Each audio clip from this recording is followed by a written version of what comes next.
Alrighty, we'll get this recording on the go.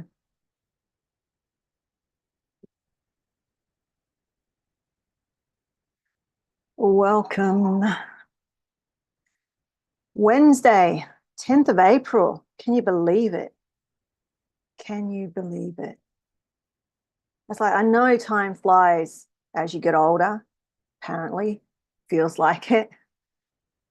You know, when I was a kid, I couldn't wait to be a teenager. And when I was a teenager, I couldn't wait. It's like I was constantly wanting to be older. And I think because I truly believed that with age we got wise. And I don't know, I was pretty wise as a teenager. Some might disagree with that, but I was pretty on top of things. Alrighty, I'm just seeing whether we're on social media. So, I actually didn't think I would make it to 40. So when I did, I was like overjoyed. And then when I hit 50, I'm like, woohoo. And now I'm waiting for 60. Bring on 60 and 70. Because I tell you what, I'm feeling my power. You feeling your power? Are you feeling your power? I hope you are. All right. So welcome to everybody. I'm just getting Rhombus Healing Arts. Now I'm in the midst of all the offal today. All the offal. Do you know what offal is?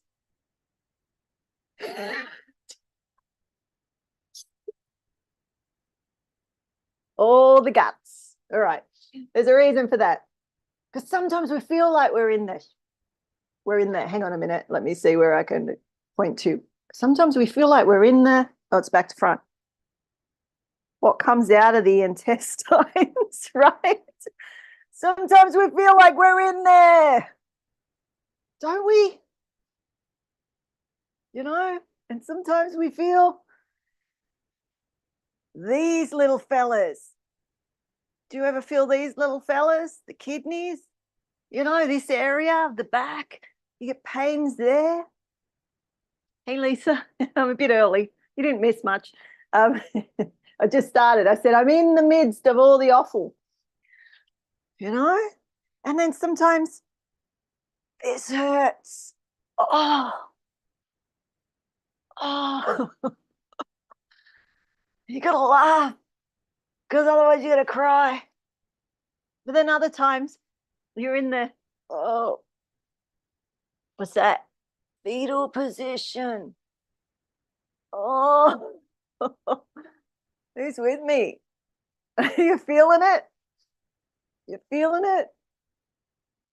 Yeah. And sometimes we're like, oh, like, whoa, showing you all the bits.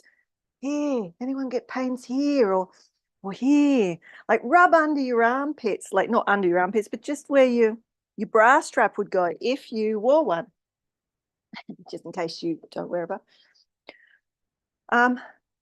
Does that hurt? Their spleen points. Or maybe they hurt at the front here, right? Just in line with the nipples. Just give them a rub, just at the bottom of the rib cage, or the second last rib. No, give them a rub, because sometimes spleen, there's a spleen point there, but that's also liver point. You know, so I'm the center of the stuff. Who's with me? Which one are you in? Where are you? Point, humor me, just point. I can see some of you, those of you on Facebook, just point, right? Maybe you're in all of them, right? Loss, grief, sadness, and sorrow. Well, that's down here.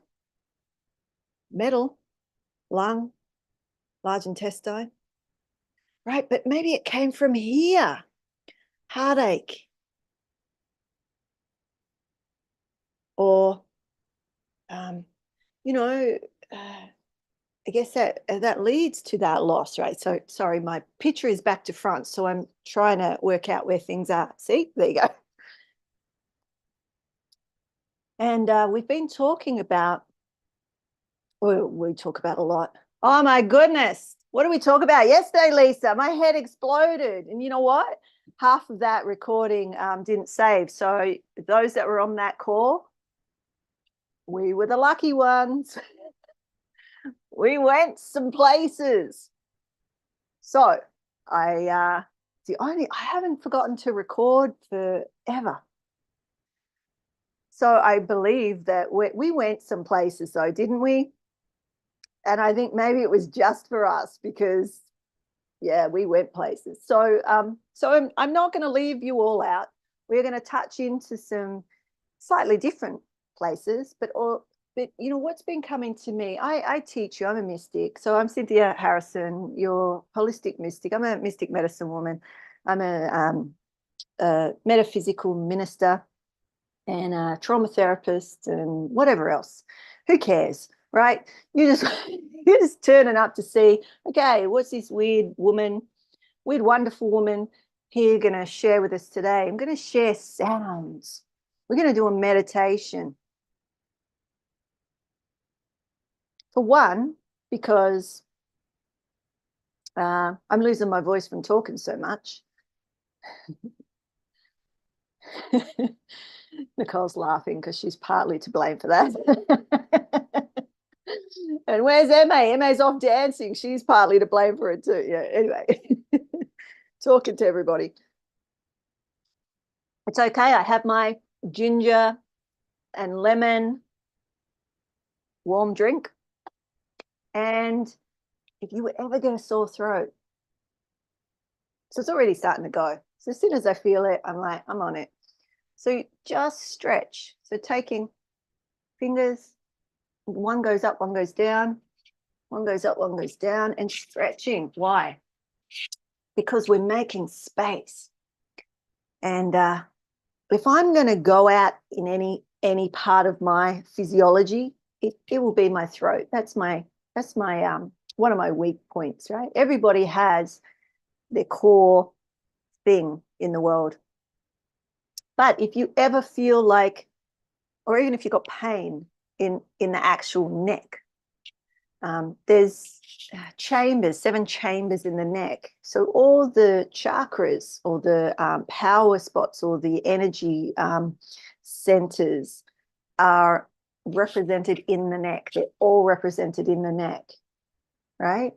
So stretching, and if you want to know about that, we can go into that in the mastermind. You can go into whatever you want. Some people are telling me the energy medicine, it's not their thing.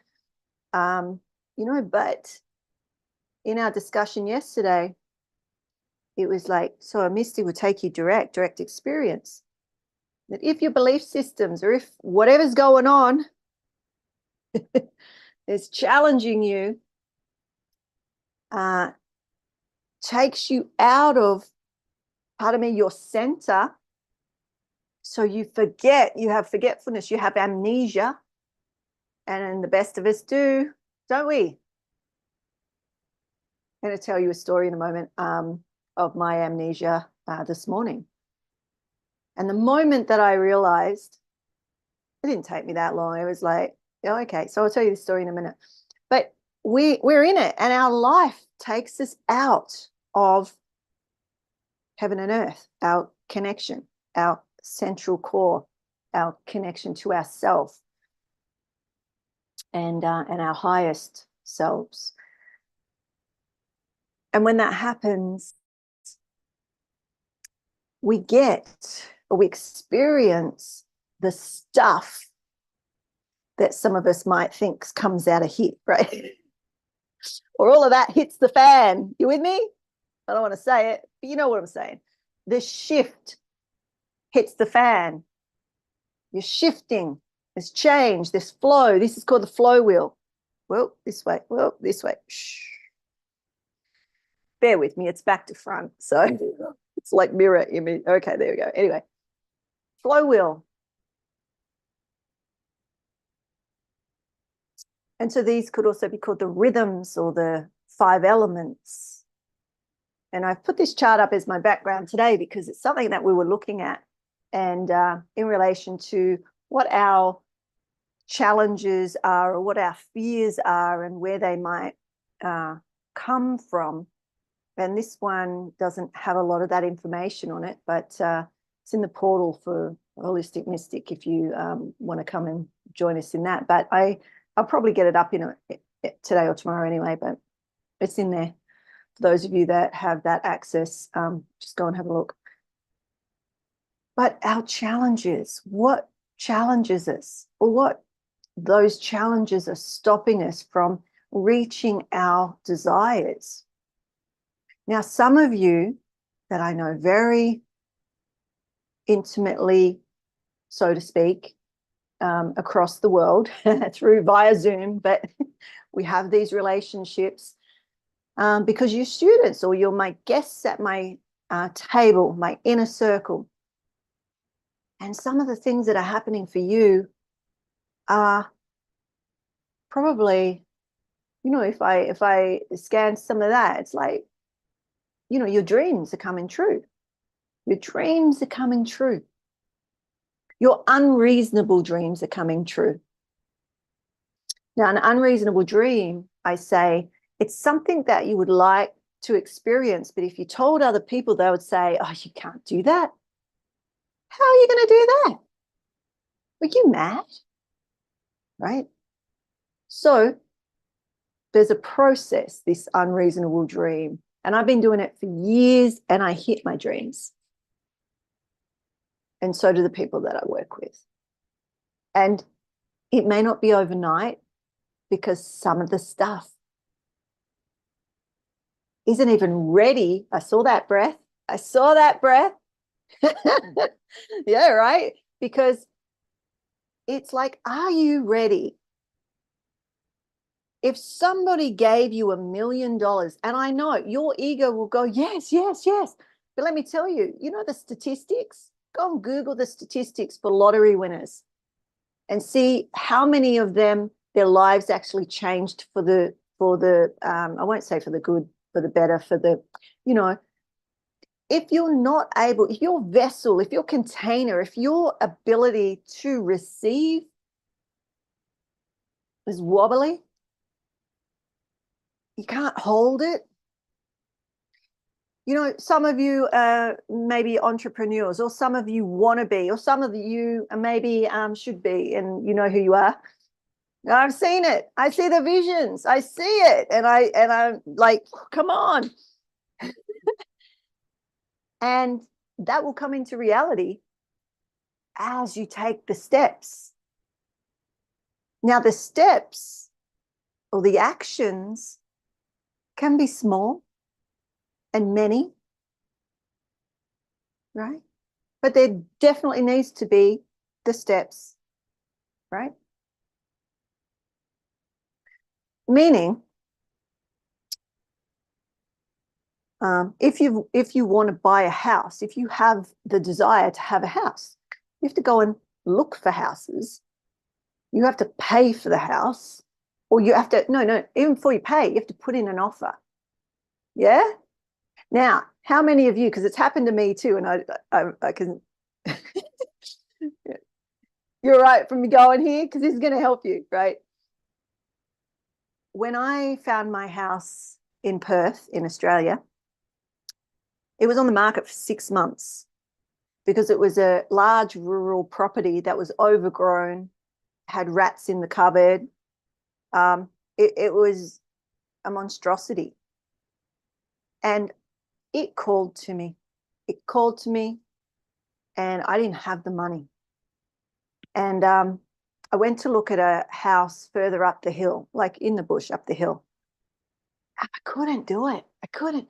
Like, yeah, okay. But it was cement. It was concrete.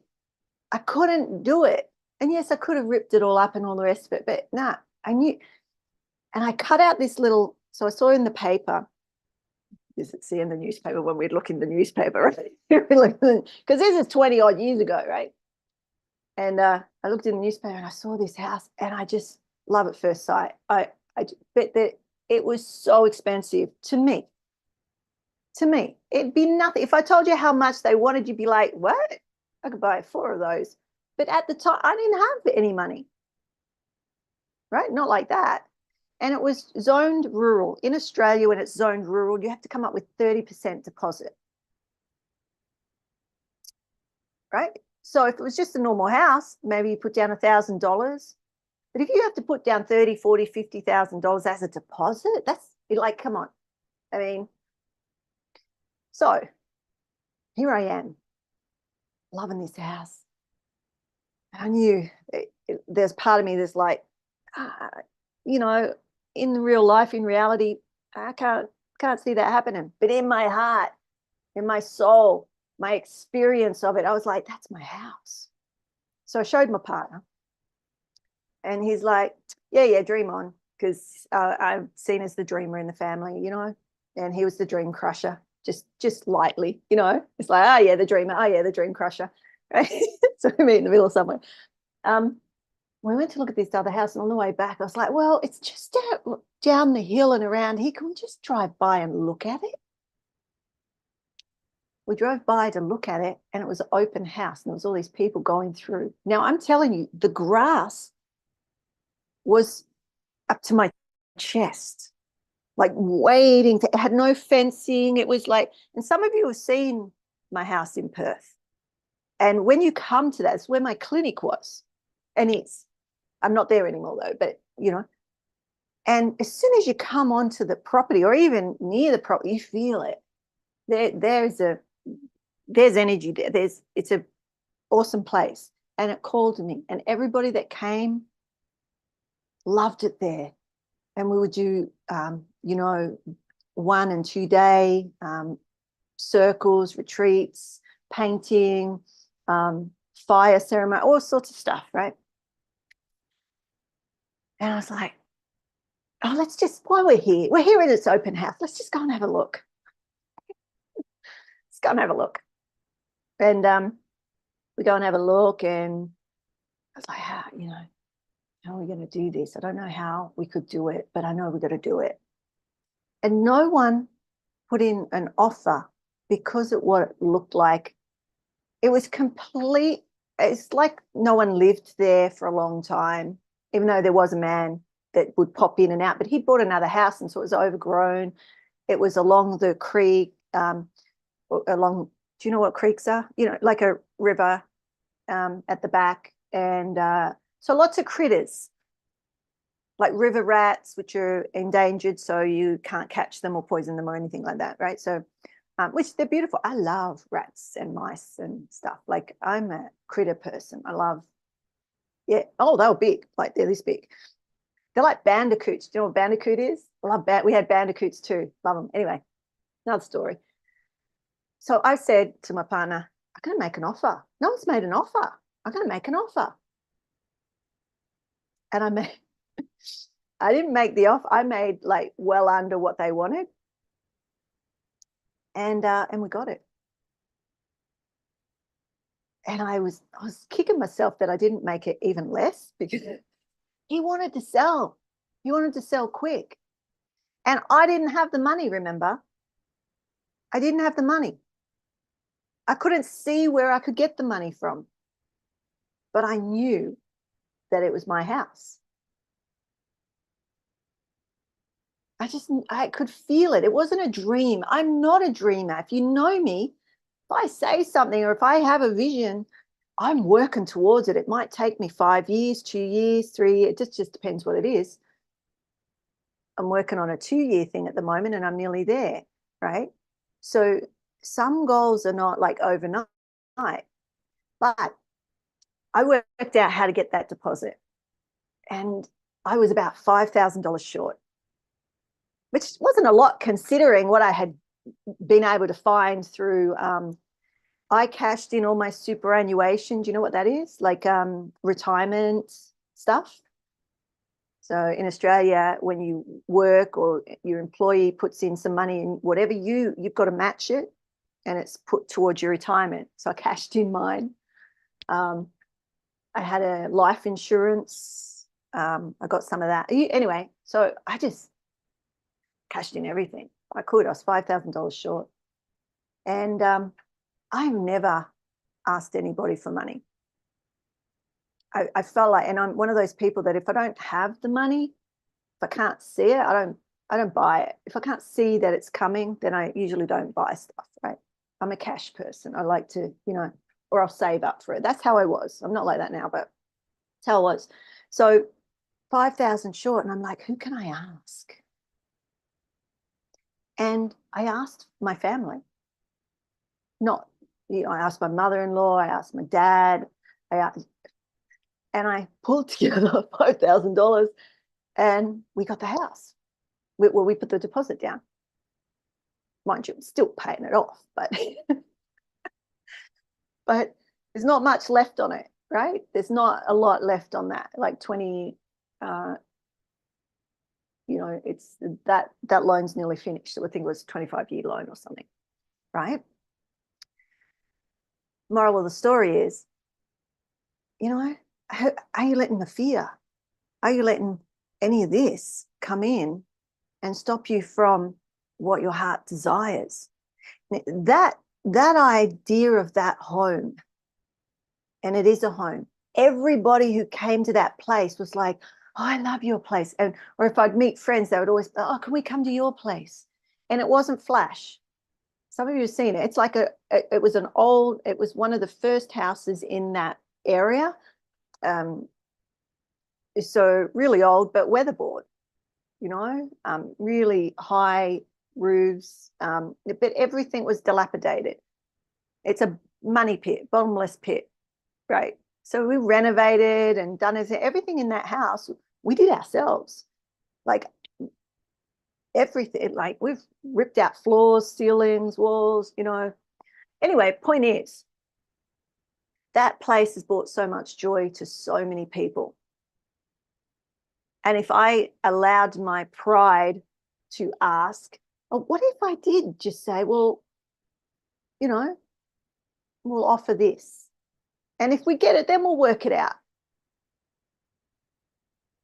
And we got it. And then it was like, all right, now we're going to work it out. Okay, well, this is how much I can pull together, leaving me basically with no no insurance, no super, nothing, right? It's like stupid in the real world. But my heart, so I wasn't thinking it. I was in touch with the feeling of it. Now there's the feelings that are fear. Do you understand? There's you feel it and it's just fear. So it could be the fear of not getting it, or it could be the fear of getting it. And if you were able to get what your heart desires, like a home that you've dreamt of, or even a pet, or you've wanted a pet and you weren't able to get it at the moment. I want a pet. I've had animals all my life and I can't because my I don't know whether I'm going to be here or back in Australia, that sort of stuff. There's no point getting a pet right now, but I really want a pet, even if it is a rat or a a guinea pig or something like that, right? I've just always had animals. So what comes up for you that stops you from moving towards something or away from something? Like, are you connected enough to your physical body to understand when that feeling sensation comes in? Are you like freaking out and saying, oh, that must mean no, so I'm going to pull away? Because in many, help me, many, I don't want to judge people. This is where I'm going, right? Many ways of knowing will tell you that if it doesn't feel good, it's not meant to be. Or who here says, oh, it's not meant to be, it's too hard, it's not meant to be? I'm sorry, I'm being facetious, but I used to say that. Oh, I've tried this way and I've tried that one, I tried that way. It's not going through, so it mustn't be meant to be. Let me tell you the story. Some of you heard parts of it yesterday. It was a dilemma over 3 days. And let me tell you, I was like,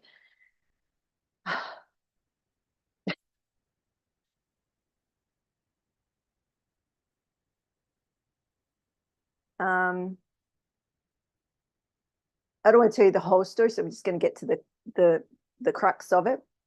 I was dealing with a call center in another country that had no idea what I was talking about and was trying to ask me all the information. And I'm saying, isn't that your job? Like, isn't that why I'm calling you? Is it your job to fix this, or is it mine? Because if it's mine, how much are you going to pay me? Because, like, anyway, this is what's going on in my head. I wasn't saying it to them until right at the end when I spoke to the supervisor after 2 hours today on a call speaking to 3 different people. And on Monday, I was on a call for an hour, and that guy was the original guy who mucked up. He made a mistake. God love him. I hope he doesn't get the sack. But he cost them money. He cost me more money in my time. And I had to rearrange clients and stuff because I was on these calls, trying to work out what I had to do. I didn't have any more time to waste because what they were needing to change, there was fear on it because it would impact whether I am able to stay here or not. It wasn't about a plane flight or holiday or anything like that. It was about my life. Am I going to be here, homeless, taken off, put on a plane, get a free flight, but would never be able to come back in the country, this sort of stuff. So I'm on this call, and in the end, after it was over 2 hours, and the supervisor says, well, we'll have to put you on to somebody else, and they will get back to you in 48 hours. I said, no, they won't. No, they will not. I said, they won't. And we're going to have an outcome right now. Right? So what changed? And I'll tell you what ended up. So I could be in that frustration. I was mindful not to project my fear onto them because the 3 other people I spoke to, it wasn't their doing.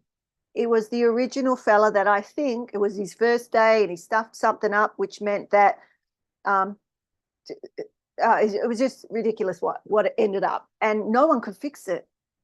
And I'm saying, no, there has to be a way. There has to be a way. And I'll give you some suggestions, but there must be a way, because if we can do that, then we can do something else. So I sat. It's what I teach you.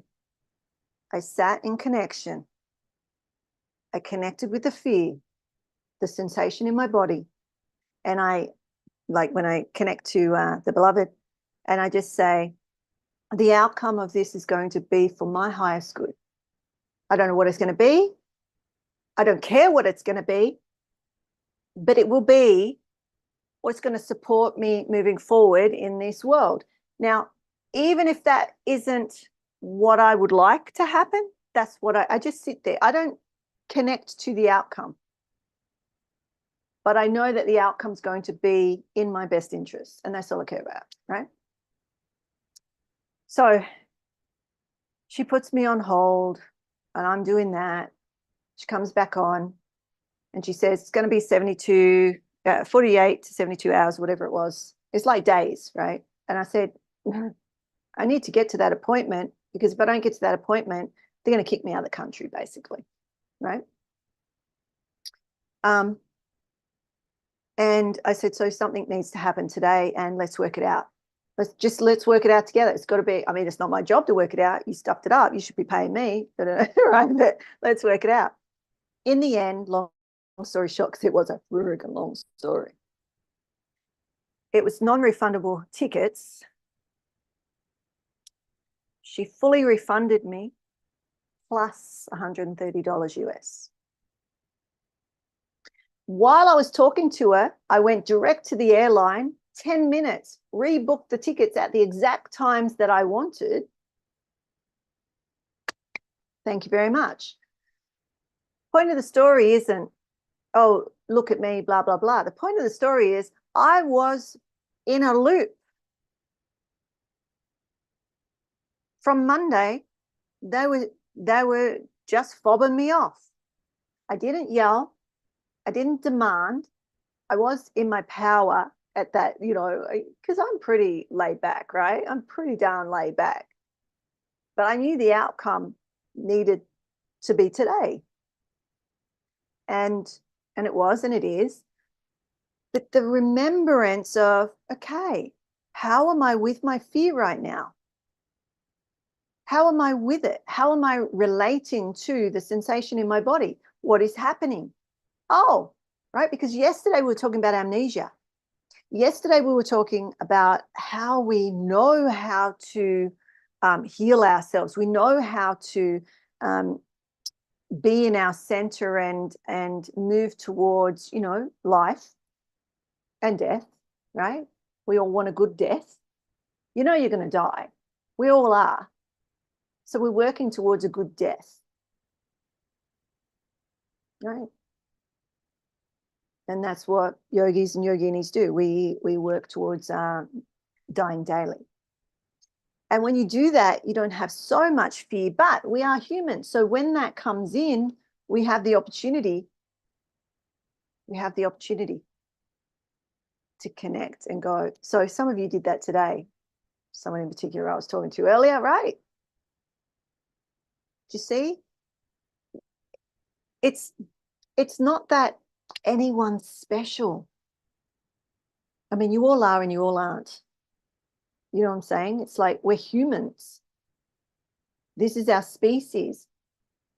And this is some of the patterning that is really difficult or can be difficult, seems difficult, let's put it that way. It seems difficult and challenging. Why? Because we forget that we have that power to connect and not, see, I say that I'm not a healer. Why? Because I'm constantly working myself out of a job. When I was a social worker, when I was a therapist, that was my mentality. And ask people I used to work with, I would always say, I'm here. I worked in housing and with homeless, large Indigenous homeless families. I was working myself out of a job. That had to be my mentality, because if it wasn't, it meant I wasn't helping them. Because if they remained homeless, I would have a job. So I had to continually work towards having people safe, housed, fed, their children educated, medical care, all the stuff, all the stuff. Then we could look at mental health, drug addiction, all the rest of it.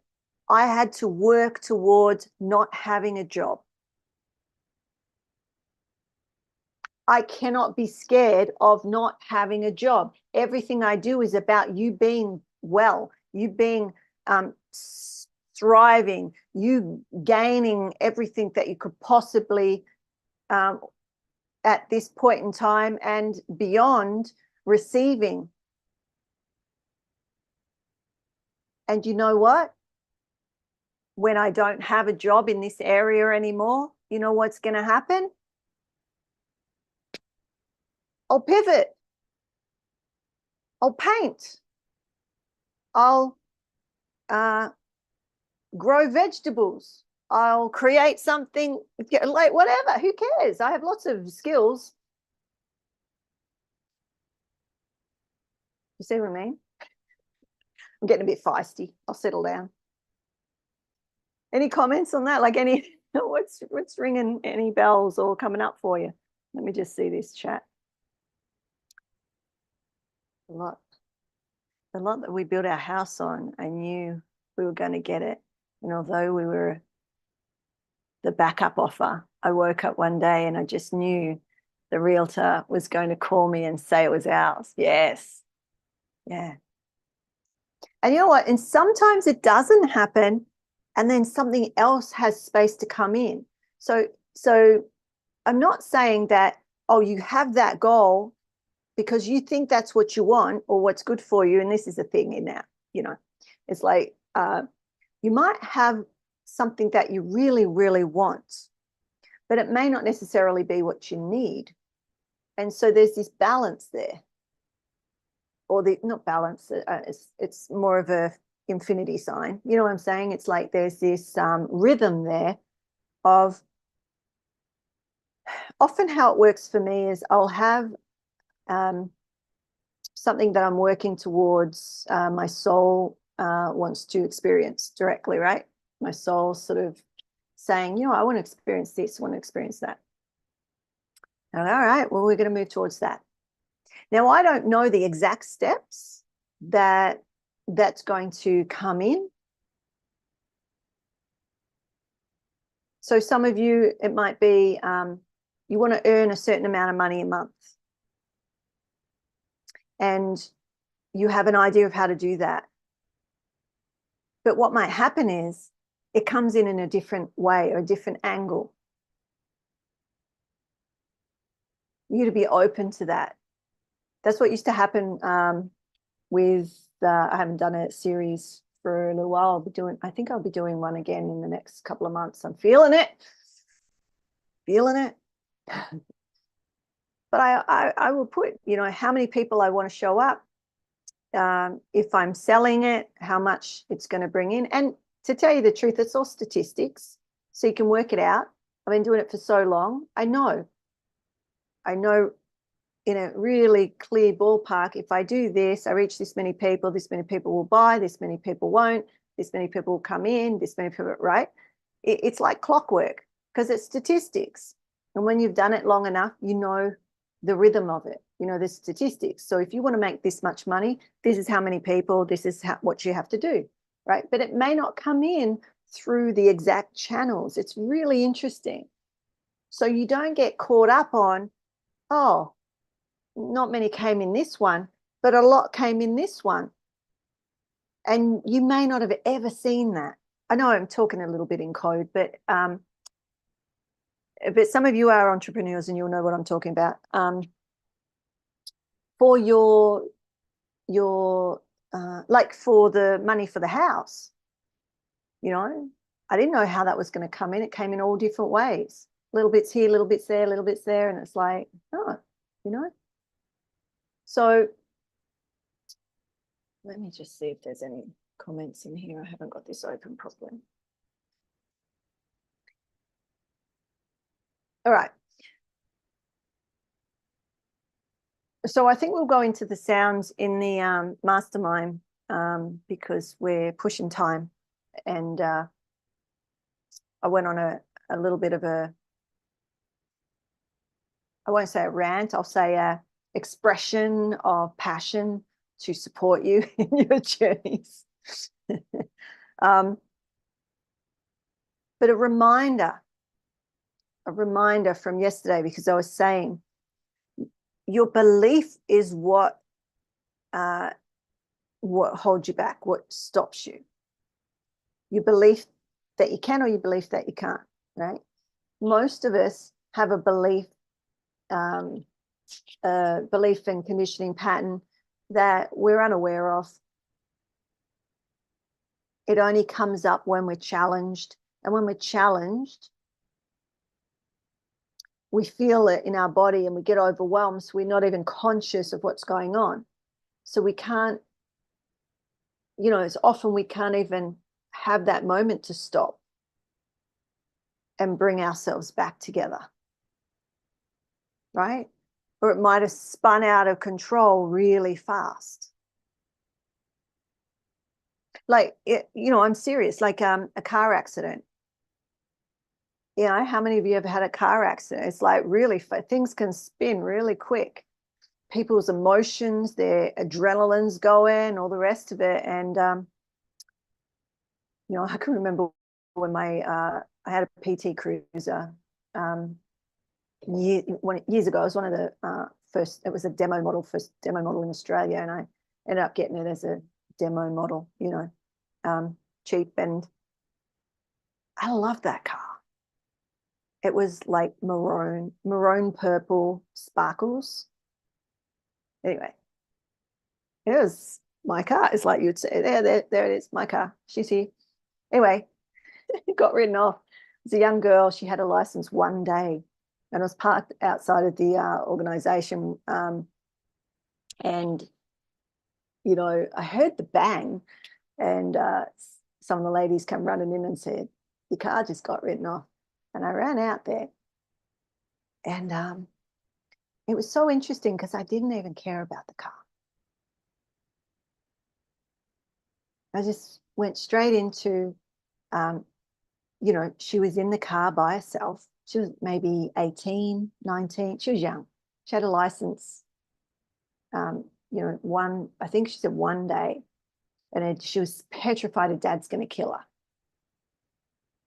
She just, that's all. The dad's going to kill her. Dad's going to kill her. She knew it was my car. She was saying sorry and all the rest of it. But at that moment, I cared about her going into shock and, you know, if there was something going to happen, she's going to die. I didn't care about the car. Cried about my car later. But I got the insurance and, you know, got the Mazda, whatever. I got a better car, but I still love that car. It was sad. My point being, in that moment, there's fear. You know, where are you going to go to? You're going to go to saving life? Are you going to go to life-giving? Or are you going to go to, you know, stupid, blah, blah, blah, you know, you got to pay for blah, blah, whatever. I don't know. Under the pressure, you're going to see who you are. Under pressure, you will see who you are. In those calls, frustrated, I was strong. I didn't tell them off. But maybe in the day I would have. I didn't threaten to sue them, although, you know, right? I knew it wasn't their fault. I knew it wasn't the people that I was talking to. And I kept saying, I know it's not your fault. I know this isn't your issue, right? You just work there. But one of your colleagues has made a mistake and we need it fixed, right? Because it's not my fault. Like I didn't make the mistake. I maybe made the mistake by booking through them, and I will never book through them again, ever. And I've left somebody, a friend of mine, I said, if you hear me say I'm booking through them, never. Because it's happened to me numerous times and I give people the benefit of the doubt and all that. And I'm like, nah, they're done, right? So how many chances do you give before you it's like a never, it's like a no, they've shown who they are under pressure. You've shown them who you are under pressure. You've shown yourself who you are under pressure. Are you able to, now, don't bash yourself up. Don't hurt, you know, don't swear at yourself, right? Do the same thing. Okay. I know it's not you. It's the behavior. The behavior is the patterning. And when you're in the center of who you are, when you're connected, when you're in that space, in that grace, that's who you are. And if you can get back to that, you can manifest, you can have what you desire. It may not be in exactly the outcome, you know, it may come through different, it will come. It's that knowing. How close to this could be your homework? How close to knowing something can you get? To feeling it, to knowing it. It's like, I am going to get there. I may not know when or how it's going to work out. I'm going to take the steps. I'm going to be open to what in the field, in the world shows me. I am going to be open to moving forward in this particular way for this particular person, right? If it gets difficult, like, oh, it's another phone call, it's another person, oh, this mustn't be messed. I'm not meant to go. I'm not meant to be here. That means I'm not meant to be in that relationship. I'm not meant to be in the country. I'm not meant to be, like, it's a very big rolling stone. You want to go there? I didn't want to go there. So I just said, no, it's going to work out in my best interest, whatever that is. But believing that there's just no doubt. Doubt takes you out of the grid. Fear, doubt takes you out. Oh, I'm a poet. Make it a bumper sticker. Fear and doubt takes you out, right?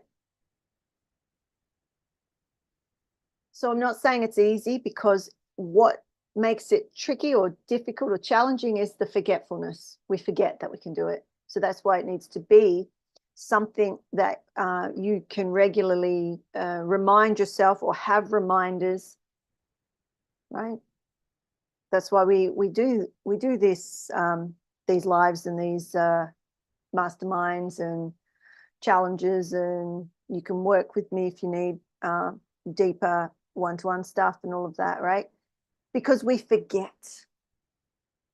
I said to Nicole earlier, actually, it was just perfect timing because I was supposed to have a call and I was on this other call. So I had to message people and say, I'm still on cold and not hanging up because, you know, they're still working some stuff out. And letting her know that there was that point where I had forgotten. And if I can forget, so there's no blame, no shame, no guilt, no judgment, all of that. You are human. We are human beings. And we get distracted by our world. We get extracted. We get extracted. That's interesting. I was going to say, well, in a way it is, because I'm thinking about the past, our traumas and our conditioning, how we were brought up, how those patterns of behaviors come in. And it is extracting us out of the center. Thank you. See? We're being extracted by the distraction. And so being aware, being conscious in the fear is the role here, is the job, is the, you know, if you're going to ask me what's the most important thing, it'll be that. Because yes, you can go and sit in grace or sit in prayer or any of that. When you know that you can sit in the fear and still love, I was saying this yesterday and I'll keep saying it. It's about being in that fear on the phone, feeling all of the emotion and still being able to be love. You see? Because we can project how we feel onto the other person. That's the behavior. That's not you, but we, me, us, have that responsibility. We need to take that responsibility or have that responsibility, not hold it. Just know, okay, we're human. This is what we do. So what's our responsibility around that for me, for you? My words, I know I'm a powerful woman. My words can cut you. So we don't allow them to. Do you see? If I feel that, I need to connect with the fear in my body, the sensation, go, oh, frustration here. All right. Where is it? We've got frustration, right? I think I'm in front of it. Anyway, frustration, right? Where is that coming up? Because if we don't allow it, oh, I think I've got the good stuff up. It's in the other chart. If we don't allow it to discharge that, it's going to be held in the body. And so that frustration wasn't necessarily about what was going on here. It's just an accumulation of lifetime of frustration, how the nervous system negotiates and manages that. So gone over time again, yet again. All right, we're going to go over and we're going to do some of these sounds and see how you go with your questions and whatnot. So if you've got any questions about any of this, put in the chat and I'll go back after the live and have a look, and I can either answer you through the chat or I can answer you tomorrow on the live tomorrow. So so yeah, I guess we'll end the social media lives on the remembrance that you have the power to meet your fear, to build the relationship with the fear so that it doesn't take you out and then you're not extracted from your center. And then the behavior starts sabotaging you and harming others through the projection. Ultimately, all of us are creating this world. It's a projection into the collective. Our fear is projected into the collective humanity, which produces all of what we're sitting in.